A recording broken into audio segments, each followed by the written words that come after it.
Hello students, कुमारी study circle में आप सबका स्वागत है। अधीक्षक बाल देखरेख संस्था महिला एवं बाल विकास द्वारा आयोजित परीक्षा को आगे बढ़ाते हुए आज के वीडियो का हमारा टॉपिक होगा बालक अधिकार संरक्षण आयोग अधिनियम 2005। बालक अधिकार संरक्षण आयोग अधिनियम 2005 पर कुछ इंपॉर्टेंट वस्तुनिष्ठ प्रश्नों को आज हम लोग यहाँ पर देखने वाले हैं। जो बच्चे मुझसे अभी भी जुड़ रहे हैं उनको बता देना चाहता हूं, आप लोगों के लिए ऐसे बहुत सारे वीडियो मैं लाता रहता हूं। अगर आप मेरे पुराने वीडियो को देखना चाहते हैं तो मेरे चैनल के प्लेलिस्ट में जाएंगे और आपको देखना होगा अधीक्षक बाल देखरेख संस्था महिला बाल विकास वाला प्लेलिस्ट दबाकर सारे वीडियो को देख सकते हैं। तो चलिए देर न करते हुए एक एक क्वेश्चन को सॉल्व करते हैं। पहला क्वेश्चन आपके सामने है, बाल अधिकार संरक्षण आयोग अधिनियम 2005 कब लागू हुआ ये आपको बताना है। 20 जनवरी 2006, 15 फरवरी 2007, 2005 को या मार्च 2007 को, इसमें से कोई एक आएगा। सही आंसर ए आएगा, ये 20 जनवरी 2006 को ये लागू हुआ है। क्वेश्चन हमारे सामने यहां पर आता है, एनसीपीसीआर अर्थात national commission for protection of child rights किस मंत्रालय के प्रशासनिक नियंत्रण में काम करता है। सामाजिक न्याय और अधिकारिता मंत्रालय, मानव संसाधन विकास मंत्रालय, महिला और बाल विकास मंत्रालय या इनमें से कोई नहीं, इसमें से कोई एक आएगा। सही आंसर इसका सी आएगा, ये महिला और बाल विकास मंत्रालय के अधीन काम करता है। बाल अधिकार संरक्षण आयोग में कितने सदस्य होते हैं, इसमें पूछा गया कितने सदस्य होते हैं। 5, 6, 7 या 10, इसमें से कोई एक आएगा। सही आंसर इसका बी आएगा, 6 सदस्य होते हैं। एक अध्यक्ष होता है और 6 सदस्य होते हैं। टोटल पूछेगा तो टोटल 7 होते हैं, लेकिन इसमें केवल सदस्य पूछा था तो सदस्य 6 होते हैं। अध्यक्ष, एक अध्यक्ष और 6 सदस्य, टोटल 7 होंगे। क्वेश्चन हमारे सामने है, अधिनियम की किस धारा में राज्य सरकार द्वारा दिए जाने वाले अनुदान के बारे में बताया गया है। धारा 28, धारा 3, धारा 37 या धारा 7, इसमें से कोई एक आएगा। सही आंसर ए आएगा, धारा 28 में जो राज्य सरकार द्वारा अनुदान के बारे में जो जिक्र किया गया वो बताया गया है। क्वेश्चंस हमारे सामने है, एनसीपीसीआर की भूमिका क्या है अर्थात national commission for protection of child right की भूमिका क्या है ये आपको बताना है। बाल अधिकारों के उल्लंघन की जांच करना, बाल अधिकारों से संबंधित कानूनों और नीतियों के कार्यान्वयन की समीक्षा करना, बाल अधिकारों के बारे में जागरूकता बढ़ाने या उपरोक्त सभी। तो वैसे तो सिंपल सा कॉमन क्वेश्चन है, इसमें डी आ जाएगा, उपरोक्त सभी ये आएगा। राष्ट्रीय बाल अधिकार संरक्षण आयोग एनसीपीसीआर बच्चों के अधिकारों के उल्लंघन के मामलों में क्या कर सकता है, या बाध्यकारी निर्देश जारी कर सकता है, या अभियोजन की शुरुआत की सिफारिश कर सकता है, या बाल अधिकारों के हनन के लिए कानूनी दंड दे सकता है, या इनमें से कुछ भी नहीं कर सकता। इसमें से आपको बताना है।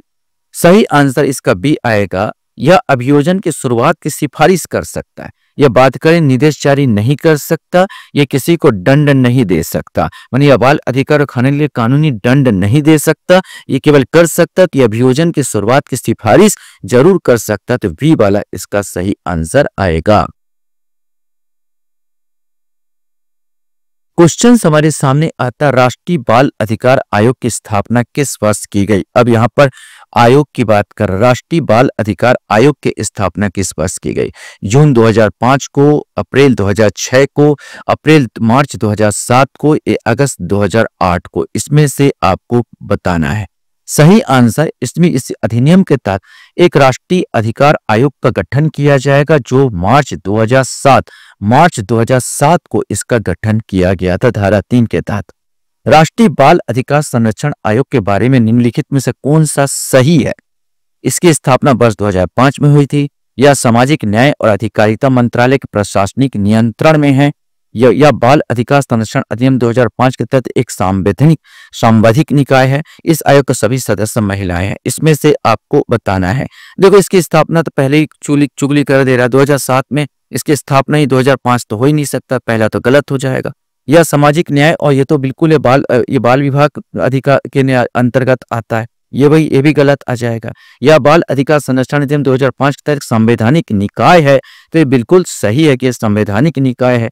और ये इस आयोग का सभी सदस्य महिलाएं, बिल्कुल नहीं गलत है कि सभी सदस्य इसके महिलाएं होती है, ये बिल्कुल गलत है। तो यह बाल अधिकार संरक्षण अधिनियम बाल अधिकार 2005 के तहत एक सांविधिक निकाय संविधान के तहत गठन किया गया।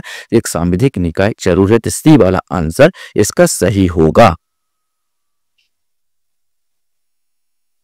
क्वेश्चंस यहां पर आता है, राष्ट्रीय बाल अधिकार संरक्षण आयोग NCPCR के बारे में निम्नलिखित कथनों पर विचार कीजिए। अध्यक्ष एवं सदस्यों का कार्यकाल 5 वर्ष का होगा। अध्यक्ष एवं सदस्यों का कार्यकाल 3 वर्षों का होगा। अध्यक्ष की आयु 65 वर्ष से ज्यादा नहीं होगी। सदस्यों की आयु 60 वर्ष से ज्यादा नहीं होगी। ऊपर दिए गए कथनों में से कौन सा सत्य है? देखो, अध्यक्ष एवं सदस्यों कार्यकाल 5 वर्ष इसका नहीं होता। अध्यक्ष एवं सदस्यों कार्यकाल इसमें 3 वर्ष दिया है। 3 वर्ष होगा, जब नियुक्ति होगी उससे 3 वर्ष होगा। उनकी आयु 65 वर्ष, अध्यक्ष है तो 65 वर्ष से अधिक नहीं होनी चाहिए और सदस्य तो 60 वर्ष से अधिक नहीं होनी चाहिए। तो पहला वाला गलत है, बाकी सदस्य सब सही है। 2 3 4 यहाँ पर 2 3 4 जो होगा, ऊपर दिए कथन में कौन सा सत्य है यहाँ पर क्वेश्चन पूछा गया था। तो 2 3 4 मैंने बी वाला यहाँ पर सत्य आएगा। 2 3 4 इसमें सही है, पहले वाला गलत है।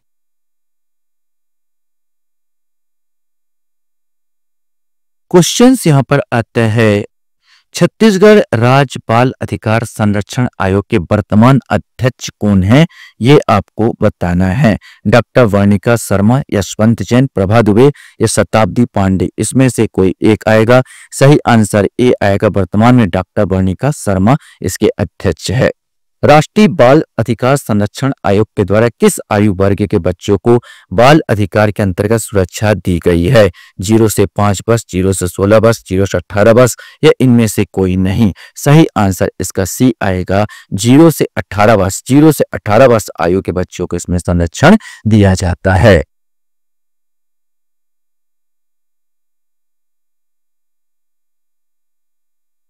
क्वेश्चन है, राष्ट्रीय बाल अधिकार संरक्षण आयोग के सदस्यों की संरचना किस प्रकार की है? वैसे तो मैं बता चुका हूं, ये आपने गौर किया होगा। इसमें एक अध्यक्ष और 6 सदस्य होंगे, मतलब सी वाला आंसर इसका सही होगा। निम्न में से कौन वर्तमान राष्ट्रीय बाल अधिकार संरक्षण आयोग का अध्यक्ष पद पर है? अब राष्ट्रीय की बात करें, छत्तीसगढ़ की नहीं, तो प्रियंका कानूनगो, नारायण सिंह, शांता सिन्हा और पीयूष वर्मा, इसमें से आपको बताना है। सही आंसर ए आएगा, प्रियंका कानूनगो।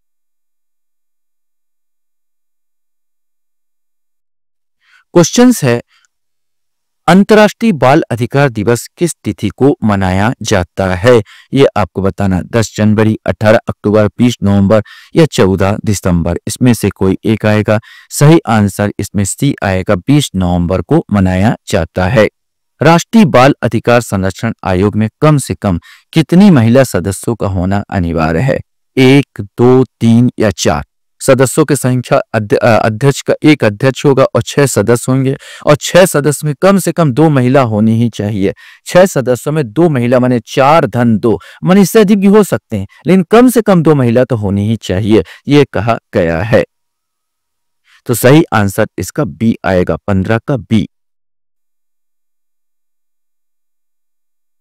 क्वेश्चन है, राष्ट्रीय बाल अधिकार संरक्षण आयोग का मुख्यालय कहां पर है? नई दिल्ली, मुंबई, लखनऊ या हैदराबाद, इसमें से कोई एक आएगा। सही आंसर ए, इसका मुख्यालय नई दिल्ली में। बाल अधिकार संबंधी अभिसमय है अंतर्राष्ट्रीय संधि, राष्ट्रीय संधि, राष्ट्रीय संविदा या अंतर्राष्ट्रीय संविदा, इसमें से आपको बताना है। सही आंसर, जो बाल अधिकार संबंधी जो अभी समय बोलते हैं, जो कानून है, वह अंतर्राष्ट्रीय संधि का परिणाम है। यह 1989 में संयुक्त राष्ट्र महासभा द्वारा अपनाई गई एक अंतर्राष्ट्रीय संधि का परिणाम है, जो बाल अधिकार संबंधी अभी समय।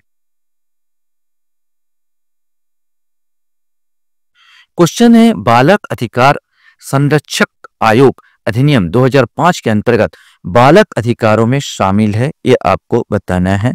तो 20 नवंबर 1989 को बालक अधिकार संबंधी संयुक्त राष्ट्र अभिसमय में अंगीकृत बालकों का अधिकार, 11 दिसंबर 1992 को भारत सरकार द्वारा अनुसमर्थित बालकों का अधिकार। ए और बी दोनों सही, उपयुक्त में से कोई नहीं। पहले बार है तो पहले ही बताया जो बिल्कुल सही होगा। अब दूसरा में कंफ्यूजन हो गया नहीं, बिल्कुल सही है दूसरा भी। इसी के तहत 11 दिसंबर 1992 को भारत सरकार द्वारा अनुसमर्थित इसको किया गया, जो कथन को माने ए और बी, माने यहाँ पर सही आंसर सी आएगा। ए और बी दोनों इसमें सही है।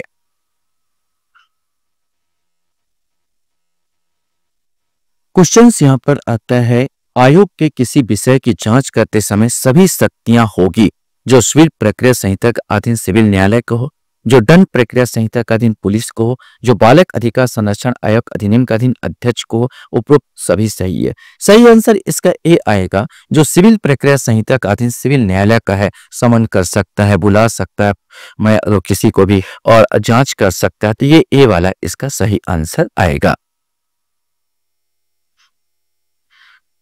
क्वेश्चन हमारे सामने यहाँ पर आता है, बालक अधिकार संरक्षक आयोग अधिनियम 2005 अधिनियमित किया गया। बालक अधिकारों का संरक्षक के लिए राष्ट्रीय आयोग तथा राज्य आयोग गठन के लिए, बालक के विरुद्ध अपराधों का त्वरित विचारक के लिए बालक न्यायालय के गठन के लिए, बालक से संबंधित उसके आनुषंगिक विषयों को बंद करने के लिए। उपरोक्त सभी, इसमें तो आप पहले ही बता सकते हैं कॉमन सा उपरोक्त सभी, इसका मतलब 20 का सही पूरा आएगा। क्वेश्चन यहाँ पर आता है कि बच्चों के खिलाफ अपराधों या बाल अधिकारों को उल्लंघन की त्वरित सुनवाई प्रदान करने के उद्देश्य से राज्य सरकार किसकी सहमति से अधिसूचना द्वारा कम से कम एक अदालत निर्दिष्ट कर सकता है। बालक अदालत की बात कर रहा है केंद्र सरकार, राष्ट्रपति, राज्यपाल या उच्च न्यायालय के मुख्य न्यायाधीश। इसमें से कोई एक आएगा। सही आंसर डी आएगा। उच्च न्यायालय के मुख्य न्यायाधीश की सिफारिश पर जो न्यायालय है एक बालक न्यायालय का गठन करेगा बालकों के त्वरित न्याय के लिए। क्वेश्चन यहाँ पर आता है कि भारत में राष्ट्रीय बाल अधिकार संरक्षण आयोग NCPCR की क्या भूमिका है। यह स्कूल पाठ्यक्रम में बाल अधिकारों को शामिल करने को बढ़ावा देता है, या बाल अधिकारों के क्षेत्र में अनुसंधान करता है उसे बढ़ावा देता है, या भारतीय बच्चों को गोद लेने के लिए नोडल निकाय के रूप में कार्य करता है। तो इसमें से आपको बताना है। तो यहाँ पर दोनों सही होगा, 1 और 2। इसमें कोई गोद लेने वाला कोई जिक्र नहीं किया गया, इसलिए सही आंसर 1 और 2 आएगा, मतलब ए वाला आएगा। 22 का जो आंसर होगा ए आंसर सही होगा। क्वेश्चन हमारे सामने यहाँ पर आता है, राष्ट्रीय बालक अधिकार आयोग के अध्यक्ष की नियुक्ति केंद्रीय सरकार द्वारा महिला एवं बाल विकास मंत्रालय या विभाग के प्रभारी मंत्री की अध्यक्षता में गठित कितने सदस्यों वाली चयन समिति की सिफारिश पर की जाएगी। यहाँ पर आपको बताना है 3, 5, 7 या 10। सही आंसर इसका ए आएगा। मतलब यहाँ पर है राष्ट्रीय बालक अधिकार आयोग का अध्यक्ष की जब नियुक्ति करेगा केंद्रीय सरकार, तो महिला एवं बाल विकास मंत्रालय विभाग प्रभारी मंत्री की अध्यक्षता में, तो प्रभारी मंत्री का अध्यक्ष वो रहेगा। गठित कितने सदस्य, और 3 सदस्य होंगे, एक अध्यक्ष और 3 सदस्य। इसमें सदस्य पूछा है कितने सदस्यों वाली चयन समिति की सिफारिश पर की जाएगी, तो 3 सदस्यों वाली चयन समिति की सिफारिश पर एक आयोग के अध्यक्ष की नियुक्ति की जाती है। लास्ट क्वेश्चन आपके सामने यहाँ पर आता है, बालक अधिकार संरक्षक आयोग अधिनियम 2005 बालक न्यायालय का वर्णन किस धारा में किया गया। 22, 23, 24 या 25। सही आंसर डी आएगा 25। धारा 25 में बालक न्यायालय का गठन किया गया है। बालक न्यायालय आपने देखा उच्च न्यायालय ये डिसाइड करती है कि कौन सा बालक न्यायालय बनाया जाएगा, नहीं बनाया, किसी को भी बनाया जा सकता। सिविल न्यायालय को बालक न्यायालय गठित करने को कह सकती है यहाँ पर चीजों में। तो ये आपका प्रश्न उत्तर था। आशा करता हूँ ये प्रश्न आपको अच्छा लगा होगा। आप लोग मेरे वीडियो को वॉच करते इसलिए धन्यवाद। Thank you very much.